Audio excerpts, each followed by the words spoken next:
What I'm about to show you is really important, and it is also something that Donald Trump does not want you to see. First, do you remember this? When I win, I will immediately bring prices down starting on day one. Of course you remember. We all do. But now watch this. U.S. consumer prices posted their biggest jump in 7 months in August, driven by higher housing and food costs. The Consumer Price Index reported by the Labor Department on Thursday showed consumer prices rose 2.9% in the 12 months through August. That's higher than the 2.7% increase in July. This could be the start of a long-anticipated upward trend in inflation as businesses pass on higher costs from President Donald Trump's sweeping tariffs onto consumers. Okay, so he lied. It's not day one, it's 8 months in. He's had plenty of lag time, and he is failing across the board.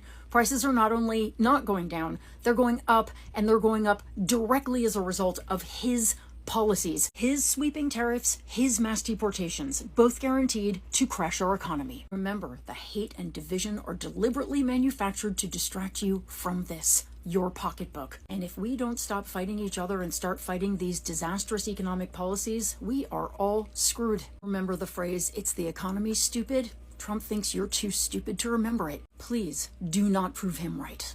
Hey, what's up, America? Food prices at a record high. It's not a record high because of Joe Biden, but it's the highest price in 3 years. So the Bureau of Labor Statistics says that grocery prices have jumped to the highest in 3 years, like I said. But a lot of the price increase for groceries throughout America is coming from certain cities. So here's a list of the most expensive cities in America for groceries. Obviously Honolulu, but then we have San Francisco, New York, Seattle, Boston, San Jose, DC, Philly, Pittsburgh, Sacramento, Los Angeles, then Minneapolis, Chicago, Atlanta, Baltimore, Charlotte, Denver, Spokane, Miami, Raleigh. The labor market has also stated that Texas has the cheapest groceries in America, with Michigan and Mississippi second and third. So I just want you to know that prices across the board are up, but in generally liberal areas, prices are much fucking higher. The state of Indiana, where I'm at, is seeing about a 3 or 4% price increase on groceries. Not very much, but definitely noticeable. But once again, it looks like Texas is rounding up #1 for shit that's not bad in America. Man, maybe we need Greg Abbott for president. You've got to see this video of a big Trump supporter with his MAGA hat on, standing in front of a gas station, showing the price of $3 a gallon, saying, "Trump, why have the prices not gone down yet? What are you doing?" This is to Mr. Trump, Mr. President. Help us out. It's been almost 6 months and you still ain't bringing gas prices down, Trump. Why? Why ain't you drilling?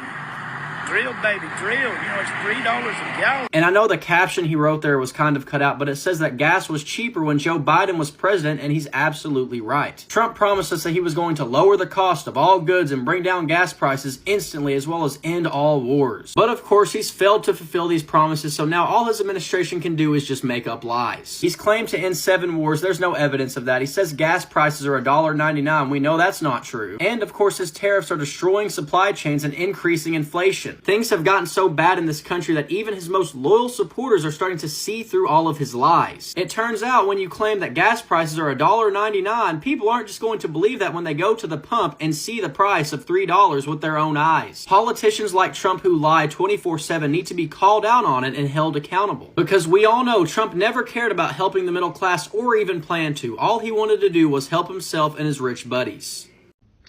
Restaurants and fast food places have lost their minds. Absolutely crazy.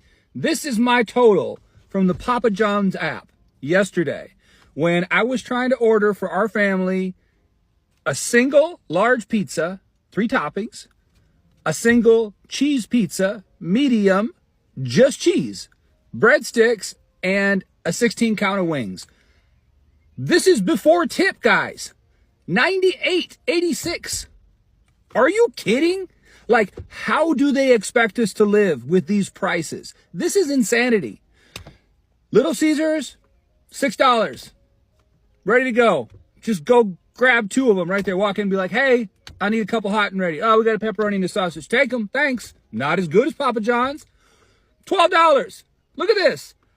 You can't get anything anymore for a reasonable price. I'm only going out to eat at local places now.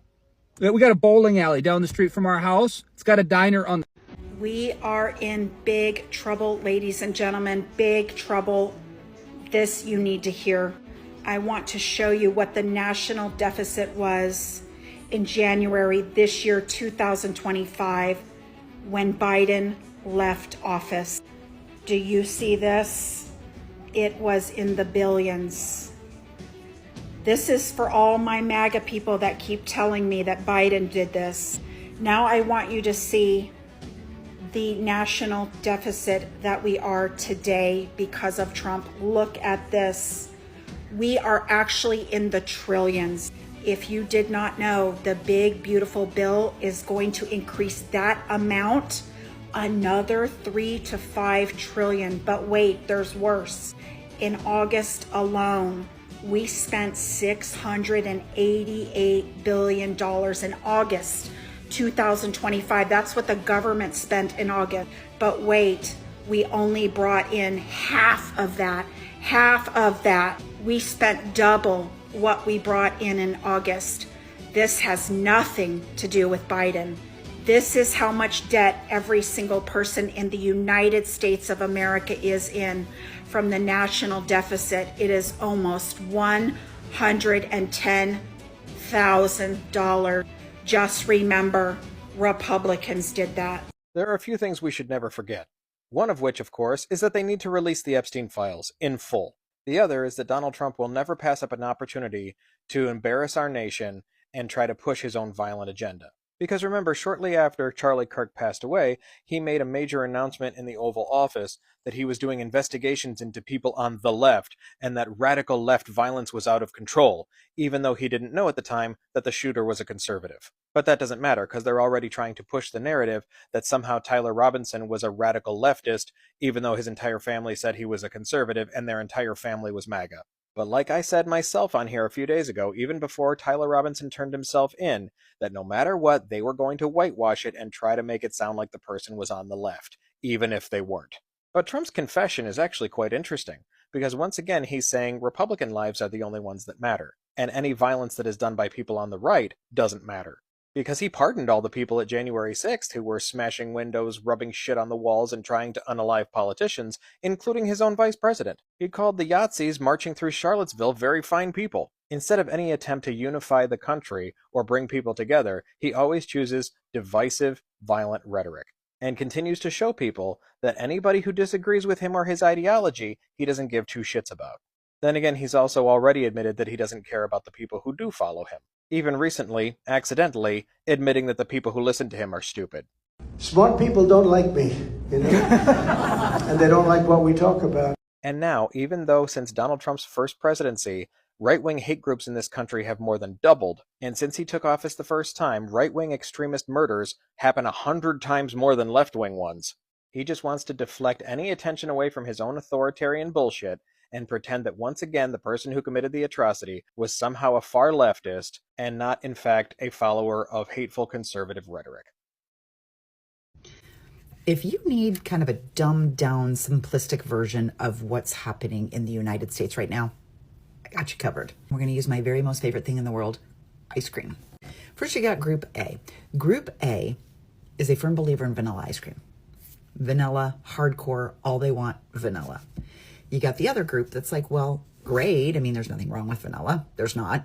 But sometimes we like chocolate and sometimes we like Rocky Road. And that should be okay too, right? Like all flavors, fine. But the vanilla people are saying, oh, no. You misunderstood us. It must be vanilla. Vanilla's the best. Vanilla is supreme. Vanilla is the only way we're going to go. You can't have or like anything else. And the other group says, well, that makes no sense because sometimes I want butter pecan and sometimes I want coffee and sometimes I want mint chocolate chip. No. Vanilla. In fact, they're upset at the fact that they can't make you choose vanilla, that they then put you on the defensive. So why do you hate vanilla so much? Why are you against vanilla? Why are you trying to keep me from having vanilla? Why are you trying to take away my vanilla? none of which was happening. They're kind of fighting with themselves. Everybody else is saying, oh, no. You're allowed to have as much vanilla as you want. Knock yourself out. We're not trying to take anything from you, just simply by not wanting it ourselves. That doesn't limit you. That just means I get another choice, and I'm going to go choose peanut butter cup, or I'm going to choose cookies and cream. You can still have all the fucking vanilla that you want. So quit acting like we're trying to take it away. That still doesn't calm them down. They can't convince you it's the best flavor. Can't make you choose vanilla, and they can't make you like vanilla, and they can't guilt you into eating only vanilla. So now they've got to make all the other stuff impossible to get. So now you're going to see less chocolate, you're going to see less strawberry, less salted caramel, you're going to see less Jamocha almond fudge. Those aren't going to be readily available because they're trying to get you to only have vanilla. The whole purpose is to do away with any other thing but vanilla. And then one day, there's a place where they make all the vanilla ice cream. It's like the numero uno place, the most popular place where all the vanilla ice cream is made. Somebody blows up that building. And so they immediately say, it must be you. It must be you chocolate ice cream eaters. You did this to us. You did this because you can't stand the fact that we like vanilla. We're trying to tell you vanilla is the best, and this is your way to get back at us by blowing up the building. And we're all over here being like, no, I'm just sitting here eating some pistachio ice cream. I don't know what the fuck you're talking about. We had nothing to do with your factory. And then they realize, oh, wait, it was like our own vanilla ice cream people who blew up the factory so that we'd have a reason to come yell at you guys. But we're still going to yell at you guys because we're still trying to convince everybody to eat vanilla ice cream. Their efforts to make everybody like vanilla may have just done the opposite. I guess that's it in a nutshell. The US dollar is collapsing, and it's a direct result of the Trump Republican regime's policies that are gutting the US economy from the inside out. So here's what's happening. And stay with me because the plot thickens towards the end. The dollar just went through one of the steepest 6-month drops in history. And yes, I said history, not the last 5 years, not the last decade, not the last 50 years. In history, it's down 11%. It's stabilized for now, but experts say this is just a pause before the next crash because Trump's trade war and reckless spending have left America with twin deficits, a massive trade deficit and a huge federal budget deficit. It's like bleeding from two wounds at once. Stabilizing one wound only slows the death process. And follow for more at cultural analysis and culturalperspective.com because understanding why this is happening is the first step in protecting yourself. Here's the cultural problem. The Trump regime sees power as a zero-sum game. They believe America must win by forcing others to lose. So they impose tariffs and punish foreign governments that hold U.S. debt. So predictably, the global investors are now pulling money out of U.S. assets. And when they sell off the dollar, it sinks even further. The Federal Reserve faces a weakening job market because of Trump is cutting rates. Lower rates mean even less attractive dollars worldwide. It's a spiral caused by the Trump Republican regime. So why are they doing this? And this is where the plot thickens. Manufacturing can't come back to America if the dollar stays strong. So Trump is weakening the dollar. The same America First policies that sound patriotic are actually designed to devalue American currency, which will devalue savings and devalue retirement accounts. So what happens to manufacturing if the dollar keeps falling? Nothing, because America doesn't manufacture anymore. Economies evolve through 6 stages of development: farming, industrial, manufacturing, services, knowledge and digital, and finally, sustainable economies. The US is already at stage 5, while places like the EU and China are moving towards stage 6. So no one talks about taking America back to stage 1, farming. It is a ridiculous idea. So why try and drag it all the way back to stage 3, factories? People don't want to work factory jobs anymore, and advanced economies never move backwards. And that's why Trump's plan to revive U.S. manufacturing is just stupid. You can't reverse decades of economic evolution, but you can destroy an economy and make everyone poor. And that is exactly what Trump and the Republican regime is doing. What are your thoughts on this? We are in big trouble, ladies and gentlemen, big trouble. This you need to hear. I want to show you what the national deficit was in January this year, 2025, when Biden left office. Do you see this? It was in the billions. This is for all my MAGA people that keep telling me that Biden did this. Now I want you to see the national deficit that we are today because of Trump. Look at this. We are actually in the trillions. If you did not know, the big, beautiful bill is going to increase that amount another 3 to 5 trillion. But wait, there's worse. In August alone, we spent $688 billion in August 2025. That's what the government spent in August. But wait, we only brought in half of that. Half of that. We spent double what we brought in August. This has nothing to do with Biden. This is how much debt every single person in the United States of America is in from the national deficit. It is almost $110,000. Just remember, Republicans did that. The Federal Reserve Board of Governors meets this week to vote on whether or not they will raise the federal funds rates, keep it steady, or lower it. This has massively influential consequences for overall interest rates in our economy. So what are they going to do? The betting market and most predictions have said that the Fed is going to lower interest rates when they meet this week. I think the more interesting question is, should they? Is that a good idea? And for my part, I think the answer is we don't know. Only time will tell. They are going to make a decision either way, and I think it's likely that whatever they do, they're going to be they're going to be vilified by history, because this is simply one of the most difficult economic periods for policymaking that we have witnessed in the past half century. So let's start with part one. How did we get here? At the start of the pandemic, the U.S. economy shed over 20 million jobs in about a 6-week period when the lockdowns went into effect. And through the rest of 2020 and the rest of 2021, the economy added those jobs back. Now, there was serious concern that if this took too long, the pandemic would have left a permanent generation-sized scar on the U.S. labor market. And so when instead job growth was brisk, we were adding jobs like crazy, like it was one of the fastest period of job growth we had ever witnessed in the U.S., the Fed was happy to sit back, have about 0% interest rates, and let the labor market recover, because that is what helps workers earn high wages, families support their living, and so on. Well, towards the end of this recovery, inflation started to take off. And the Fed was wary of choking the labor market recovery from the pandemic, the most severe hit our U.S. labor market has ever seen. They didn't want to cut it off too soon. They didn't want to leave people behind. And so they waited to tackle inflation until the labor market had recovered more. But by 2022, in the spring, they really couldn't wait any longer. And they had to start raising interest rates. And by that point, inflation had gotten pretty untenable, and they shot up interest rates really quickly. Now, the effect that interest rates have on the economy is pretty simple. You have to pay more of your money towards debt, because that's all interest is, the price of borrowing.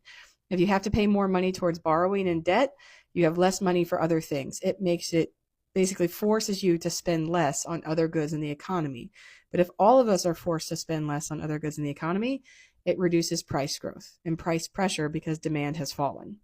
That is exactly what they did. And they raised interest rates for about a year and a half, got them to around 5% and kept them there, and waited to see if inflation would continue to fall and if the labor market would continue to uphold and not collapse into a recession. That's what happened. And around September of 2024, right now we've been through the pandemic and the labor market recovery. Now we've been through inflation and the inflation recovery. And we get to this period in the fall of 24, we're like, man, things are starting to turn around. Unemployment's still low. There's a lot of problems in the labor market, but nothing too severe yet. Price growth has finally gone back to normal levels, and the Fed finally starts providing relief and cutting interest rates in the fall of 24. I mean, like, thank God, we all needed a boost. And it continues to cut interest rates until around March. And in March of 2025, it pauses the interest rate fall.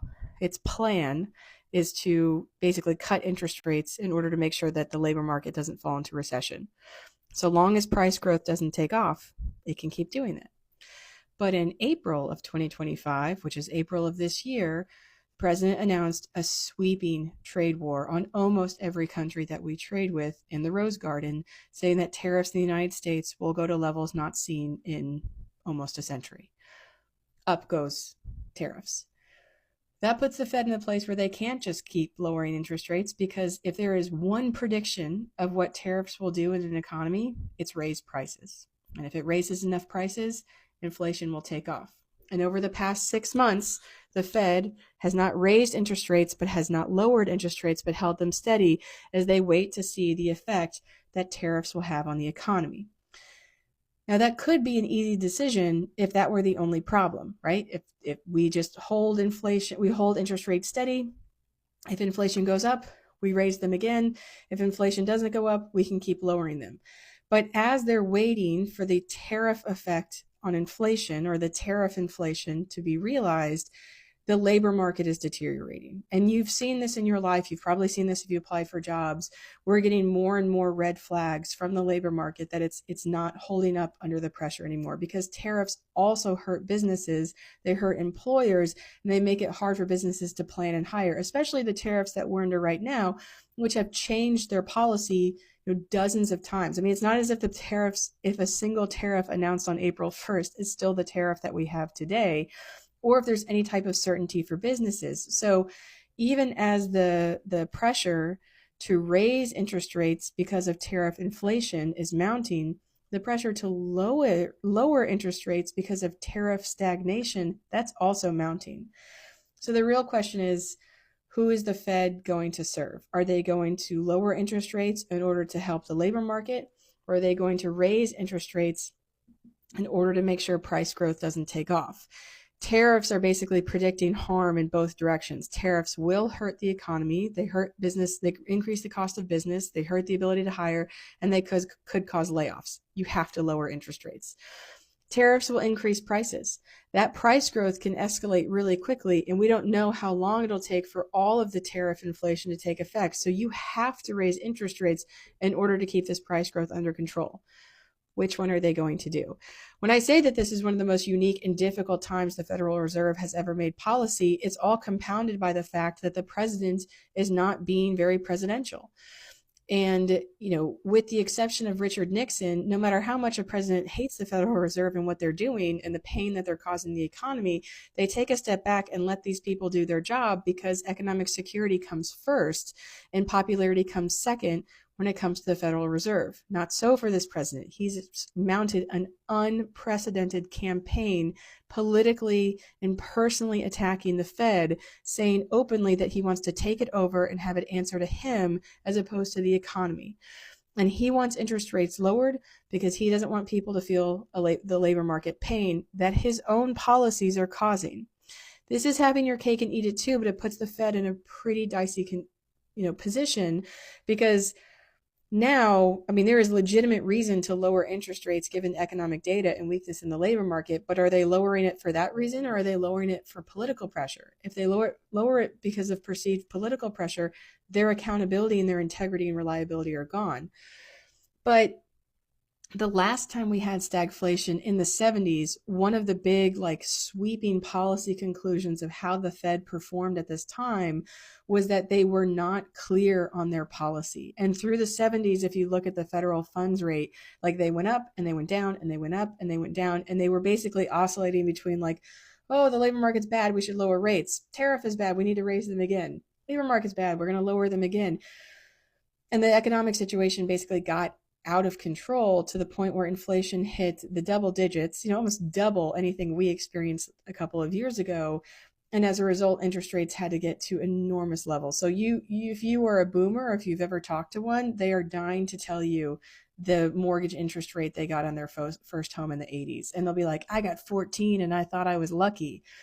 Part of that was the result of what many people perceive as mismanagement of interest rate policy in the 70s that let inflation get as bad as it did. So I think this kind of hidden risk for the Fed is that they're not making a decision for this month. This month, the decision is easy. We should probably lower rates, but they're making a decision for the next 5 years. And lowering too early and then having to backtrack and raise it because inflation gets worse, over the next 3 months, right? Then they've gone down and they've gone back up again. And if you think people are freaked out about a jobs report or the BLS commissioner, you need to wait to see how much the markets would freak out if the Fed lower rates and then raise them again immediately. And it would look like they don't know what they're doing. They're bowing to political pressure. It's an enormous amount of uncertainty. And that basically will take a hit on their credibility. So I think for my part, they probably will lower rates. And there's a version of me that would have cheered for that because I don't want the US economy to slip into recession, and I want the labor market to be better. But I am so worried about the inflation that will come from tariffs that if they backtrack a rate cut, it's a lot of economic pain and uncertainty to come. And I think they'd be better off holding rather than pursuing. But I have the luxury of not being in the room. Okay, I'm going to lay out what the fuck is happening right now because the cognitive dissonance is insane. Before I start this might be a little bit longer, so hit the 2x. But I grew up in the white evangelical church, finally fucking left, but was a worship leader, was a youth leader at one point, and I can tell you exactly why shit is going down the way it is. Two separate realities are happening right now. There's one reality where those of us with critical thinking, understanding of how systems work, racism, bigotry, all that shit, that's the reality that we're rooted in. That's what's actually happening. The other reality that has been created for white evangelical Christians is what they're stuck in. So as a Christian, you learn about the Old Testament, the New Testament. In the Old Testament, God was violent as fuck, but it gets normalized in a way to you because it was a justified violence. That, we're taking cities for God. These cities were evil, so kill every man, woman, and child. Like, that shit's actually in the Old Testament. Then you fast forward to the New Testament, and you have this idea of Jesus, right? Living the perfect life. The Bible talks about there's no greater sacrifice than laying your life down for your fellow man. Put a pin in that. All throughout the Bible, and reinforced in Scripture, they talk about how imperfect people are used to spread the gospel of Christ. So that's why people like Trump, like Charlie Kirk, their words and actions don't fucking matter to white evangelical Christians as long as it's presented as the bigger picture under the umbrella of white evangelical Christianity, white supremacy, white nationalism. And so simultaneously, the Bible also victimizes Christians. You will be hated for standing up for Christ, right? Talk about that in the New Testament. And you can see this all throughout history, the way the Bible has been used to justify some of the most heinous shit in this country, specifically in America, because it's always within the white people's perception of the greater good. Really, it's just colonial violence towards fucking everybody.